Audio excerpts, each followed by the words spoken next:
Warm wishes, dear students. I welcome all the students of 2nd BJC 3rd semester to this botany class of paper 3, plant taxonomy and embryology.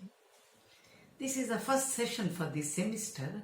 Already I have discussed regarding syllabus in the previous session. Kindly go through it and we'll discuss every topic one by one. Now I want you to pay your due attention to understand the basic concepts of taxonomy and the historical background of plant taxonomy. In this session, we are going to study briefly regarding the introduction, necessity to study the plant taxonomy, types of plant taxonomy, taxonomical hierarchy, systematics versus taxonomy, basic components of taxonomy. Now let's see what is taxonomy, why do we study this, and is it necessary to study taxonomy? You question yourself. To get the possible answer, I request you to pay your attention, undivided attention in this session to understand the basic concepts of plant taxonomy. Plant taxonomy, probably it is the oldest branch of sciences. It is the science of identifying, naming and describing and classifying the plants. It is a system of classification including principles, rules and procedures. Its general purpose is to arrange the plants in such a way as to provide the information in the retrieval system, that is the name and the rank of positional and a order hierarchy which tells something about the plant. So we will identify, characterize, name it, and finally we classify. So all this taxonomy includes all these aspects. So the term taxonomy, it was first coined by Augustin Pyramus de Candolle in the year 1813. He has used this word in his book Theorie Elementaire de la Botanique, which meant the theory of plant classification initially. But later on this term has become more inclusive. So at present this includes characterization, identification of plants and their nomenclature and finally classifying. So taxonomy means, when you get into the definition of taxonomy, we can say lawful arrangements of objects into groups, derived from two Greek words. When you break this taxonomy into two words, the taxis means arrangement, nomos means law or rule. So we can define taxonomy as lawful arrangements of objects into groups. Okay, now we understood what is taxonomy. So let's see, why should we study this taxonomy? Is it really necessary for us to study? I say it is yes. Because we always enjoy the living environmental available around us. Maybe plants or animals, and when you get into the plants, 80% of food supplements we are getting from the plants.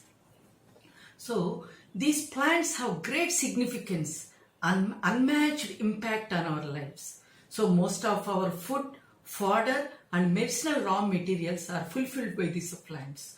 Whether the plants are harmful or beneficial, it is intimately, definitely associated with our daily lives. We know it. So that it becomes necessary to have an orderly and scientific study approach to study these plants. So this system of classification of plants is nothing but plant taxonomy. When you get into the statistical point of view, why to study taxonomy, we see there are almost 4 to 5 lakh plant species are reported in the world now. So World Conservation Red List plant includes almost some 34,000 threatened species in 1997. It has grown up to almost 45,000 now. And currently 60,000 to 1 lakh species are threatened. So 75% of the world's population relies on traditional medicines for its raw material. And globally, 80% of our plant-based calories intake comes from just 12 domesticated plant species. There are 8 cereals and 4 tubers. Though 30,000 species of plants are edible, we just require and we use in more quantity 12 domesticated plant species. So, in order to study the ecosystem, to sustain our ecosystem by balancing, improving the ecological services and by conserving, in order to conserve the biodiversity for proper management of all these and scientific study of the plants, we definitely need to study the plant taxonomy. I hope students, all of you agree with my argument that we definitely need to study the plant taxonomy. Now let's see the historical background of taxonomy. Is it now that we have started showing attention on it? No. It dates back before BC, to be frank, Theophrastus. In the year between 370 to 285 BC, who we call him as a great, he is the father of botany. He was a Greek philosopher and naturalist, often called as father of botany. He is the first plant botanist to be getting into this plant taxonomy. He was a pupil of Aristotle and was the first person to publish a classification of plants in his book entitled Historia Plantarum. In the picture you can see this our father of botany Theophrastus, and that's what are the book, the first page of book that he has published. He has classified plants based on a broad perspective by morphological. One of the morphological character he has considered that the habit of the plant, like maybe a herb, shrub, tree, or annuals, perennials, or biennials. So he had made some attempt to classify the plants. From there onwards, classification of plants based on some character have been going on. So when you look into the entire classifications of plant taxonomy, we can divide it into, split into two parts. One is pre-Darwinian classifications and post-Darwinian classifications. And another classification was most significant one, which was done pre-Darwinian, is Carolus van Linnaeus sexual classifications. Linnaeus was the first person to propose an orderly system of classifying organisms. So only he has been considered as the father of taxonomy, in fact modern taxonomy. So he has put the first footstep to improve and develop the orderly systemized classification in the plant kingdom. So he has developed binomial nominal system, and he has also introduced taxonomical hierarchy. So by understanding the background of the taxonomy, so let's see the various approaches of taxonomy. I mean to say the types of taxonomy, taxonomical studies, and the plant taxonomy classifications. From the various stages of classification, the types of classifications may be defined as the following 4.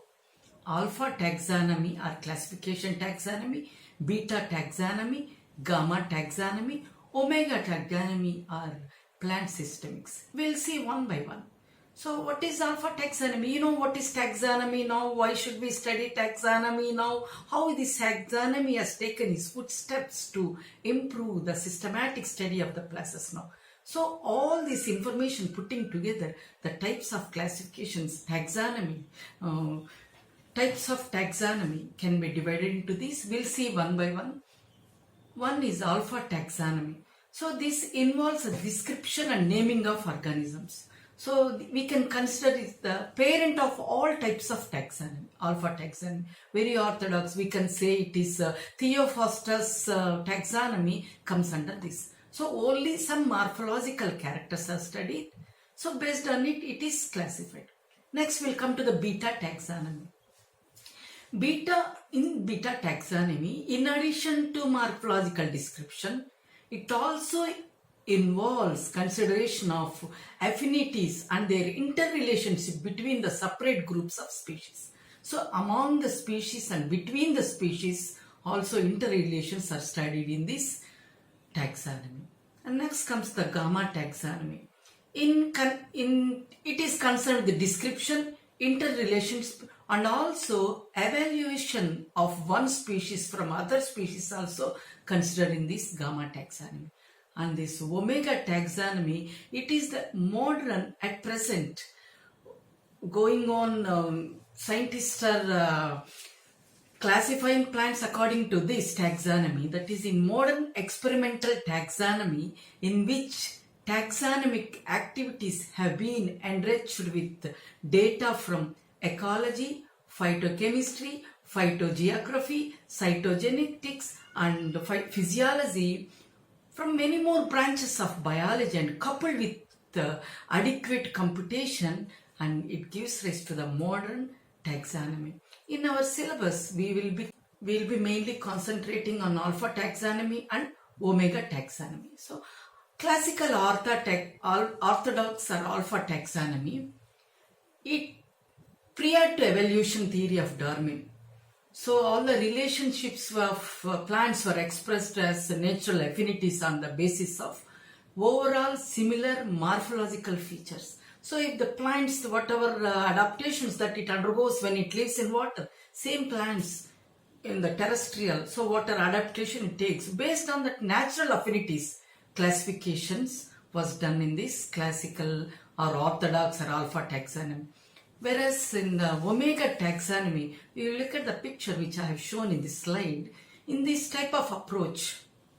So information are gathered from various fields of biology like cytology, physiology, chemistry, anatomy, history, microscopy, morphology, palynology, evolution, genetic, ecology, embryology, geology, morphology, finally molecular biology. So all the information of the plant species or groups are pooled up from various sources and builds up a phenetic relationship among the groups. So the evolution relationship, which we can develop a characteristic tree diagrams. So from which species is evolved. So all these phenetic relationships are developed. Based on that phenetic relationship, we will be doing classifications. This is known as omega taxonomy. So next we concentrate on this hierarchy, taxonomical hierarchy. So we know this, once we want to study a plant, we just have to characterize it first. So we have to study the whatever possible morphological characters that we can study on the plant. We have to note it down. And a group of plants unique in several respects, we can assign them to a species, a group known as species. And all these species are grouped into genera. And these genera are into families. And these families are into orders. And the process continues till all species have arranged on a single largest and most inclusive groups, that is plant kingdom. So this is known as taxonomical hierarchy. So based on the available observable morphological characters that we have studied and based on the information from various aspects, various disciplines that we get, pull up all this information, and finally you, based on the several respects, unique plants, you can put them into groups called species and similar species into genus. Like that, we can finally arrange into a single largest, most inclusive group, plant kingdom. This is known as taxonomical hierarchy. In the slide which I have shown, you can clearly see this taxonomical hierarchy, which is leading from species to kingdom. That means species is the lowest major group representing these plants and animals.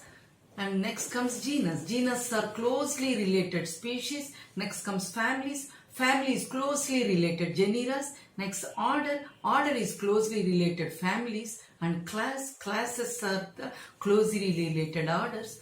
Division or phylum consist of closely related classes. Finally, kingdom.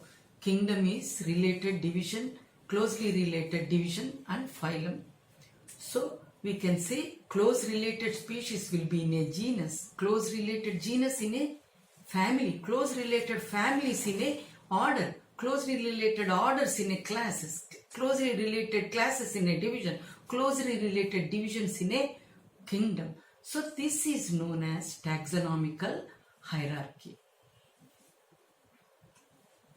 So this taxonomical hierarchy was first developed and adopted by Carolus von Linnaeus in his book Systema Naturae in 1753. So each level of hierarchy, that means species, genus, family, order, class, division, king, each level we can call it as a rank or category. So each level of a hierarchy is called what? Rank or category. So the taxonomic group of any rank, that means this genus, species, family of any rank is known as taxon. In plural it is called as taxa. I repeat, the taxonomic group of any rank is called taxon. In plural it is called as taxa. So the word taxon was first used by German biologist Adolf Meyer in 1926 for animal groups. Later on in 1948, Hermann J. Lamb proposed to plant systems. So the basic and fundamental unit of this classification of hierarchy is species. We can say the basic taxon is species. Now we'll see what systematics. So systematics came into attention. Now it is a field of attention maybe later mid 20th century, and this systematics was derived from a Latin word known as systema, that means organized. Systematics term was appeared first in the famous book of Carolus von Linnaeus, Systema Naturae. So there is no wonder we call Carolus von Linnaeus as the father of modern plant taxonomy. See, look into the aspects that he has concentrated.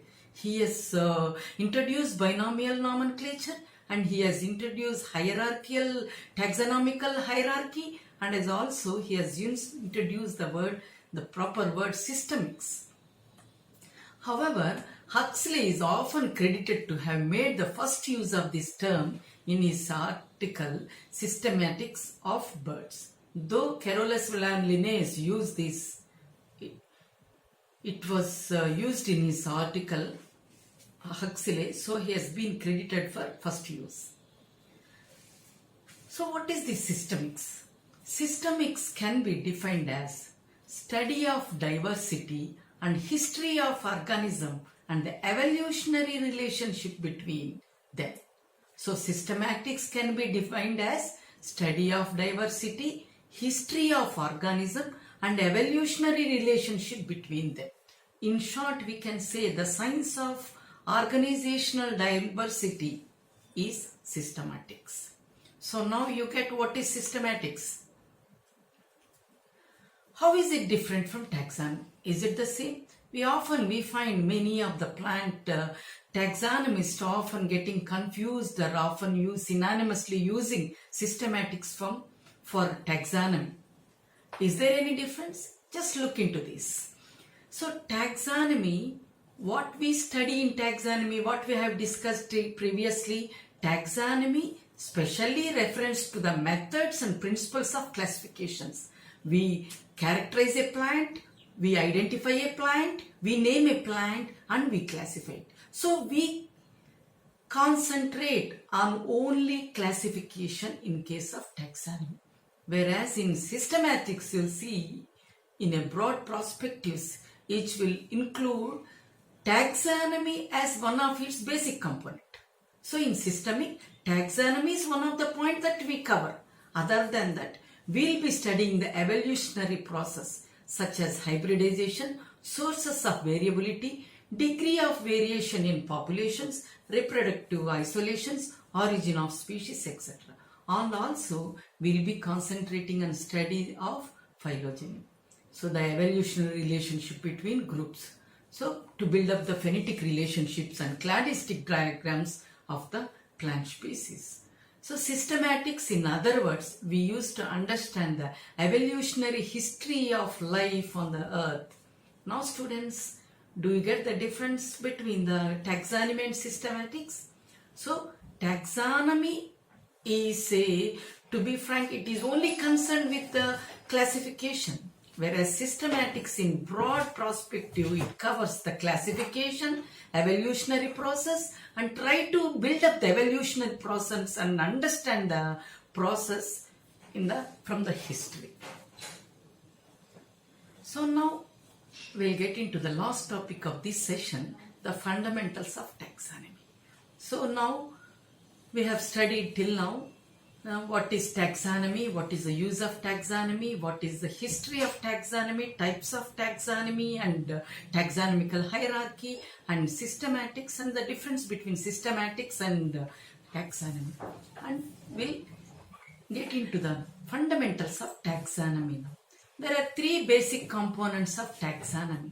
One is identification, second one is nomenclature, third one is classification. Now in this slide, you just look into the slide, I have closely shown the relationship among these three. So in taxonomy, we identify a plant, we name a plant, and we finally classify. Before all these things, what we need to remember is, what we have to study first, we have to characterize a plant. So as soon as you take a plant in your hand, when you observe a plant in your locality, you should try to concentrate on characterization. Study all the available visible morphological character. Try to put it down and try to identify it. So now let's see one by one. The first component of taxonomy is identifying. So what is identification? Identification is nothing but determination of unknown plant species. So identification of a taxon is a prerequisite for any studies based on it. So first of all, when you want to do study, you need to identify a plant. In order to identify a plant, already I have told you what should we do? We should characterize it. So what are the all available morphological characters? You write it down one by one. So then finally, it is the determination of taxon based on overall similarities and dissimilarities with other taxa. So after noting down the all characters, we try to compare the characters with already available existing specimen copies. So by comparing characters with the representative species of a given taxa, we may take the direct evidences or indirect. So for example, directly we compare with the authenticated herbarium specimens. Directly we take the herbarium sheets, that is dried plant specimens which have all identified characters and named specimens. We try to compare directly with them. If those are not available, what we should do? We should indirectly do it description illustrations from the flora literatures. Here you just see, when I mentioned the flora, you should always write it as in capital letters FLORA. So when I write it normally with a small letter FLORA, flora, that means the available plant specimens in a particular area is known as flora. When I write it as the flora, so it is a written manual scripts, printed scripts of the flora of that particular area with keys and everything. So from the illustrated descriptive illustrations of flora literatures, or from manuals, or from monographs and journals, we can try to identify.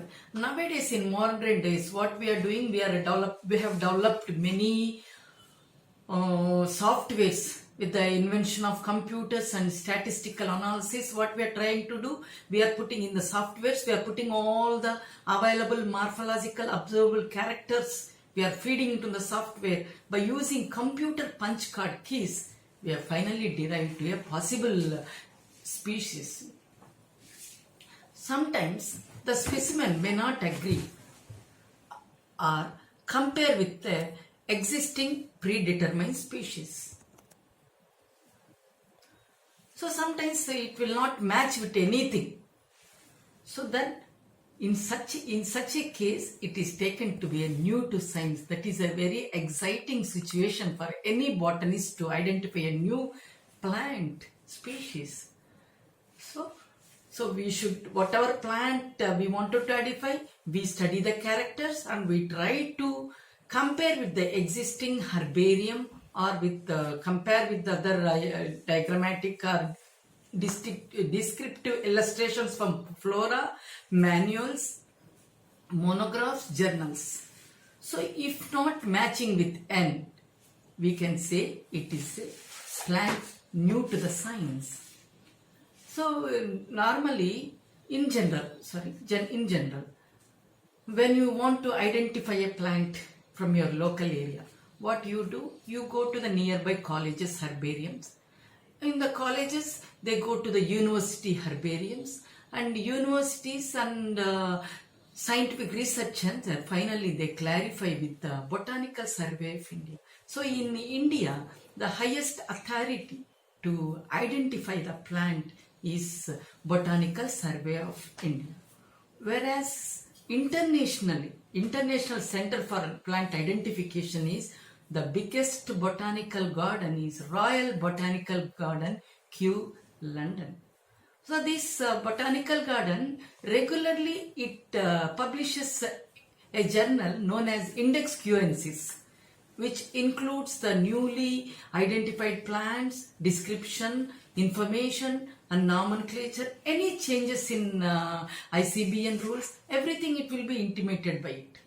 So by basing on all these evidences, we try to identify a plant.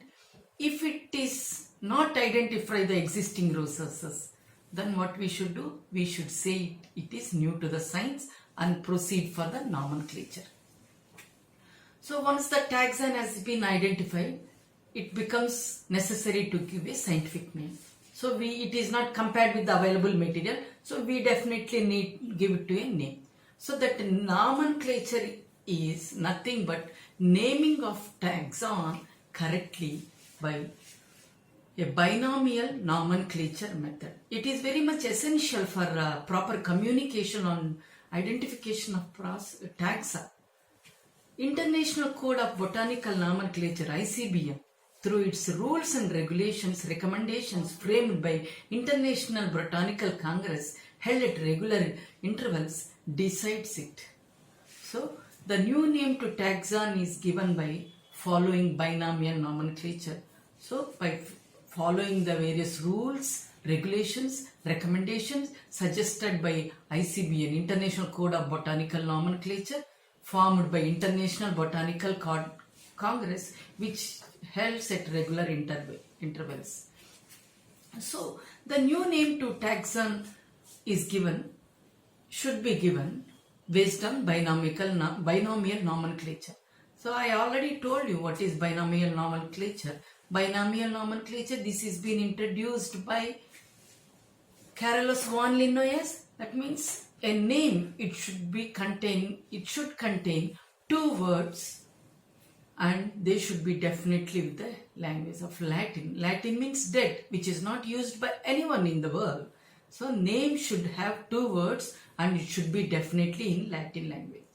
In the name, the two words, the first word represents the genetic epithet and the second word represents the species epithet. For example, in Oryza sativa, Oryza is the genus and species, sativa is the species. So by using this binomial nomenclature, you should scientifically name that plant. What next?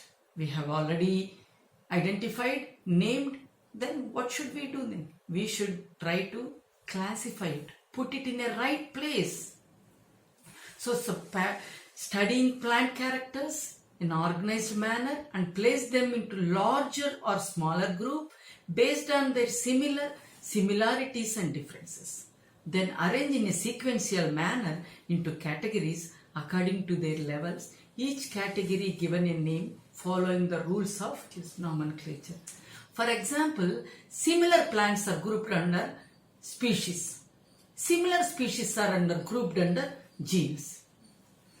The similar genus are grouped under family and so on like that. So based on the characters, we try to put them into larger to smaller groups in a right place. So classification, what is this classification? Classification is the arrangement of groups of plants with the particular characteristics by rank or position according to the criteria, placing them within the taxonomic hierarchy. As I said, we should unique similar characters into species, similar species into genus, genus into family, like that in the hierarchical, taxonomical hierarchy we should place. So it includes determination of plant position or rank for new taxa as well as old taxa which has been remodeled, divided, united, transferred or altered in rank of rainbow. So students, we have studied all the three components of plant taxonomy, that is identification, nomenclature and classification. So which is very important for this plant taxonomy. You kindly go through the material which I am giving you as a support, and we'll meet in the next session. Thank you.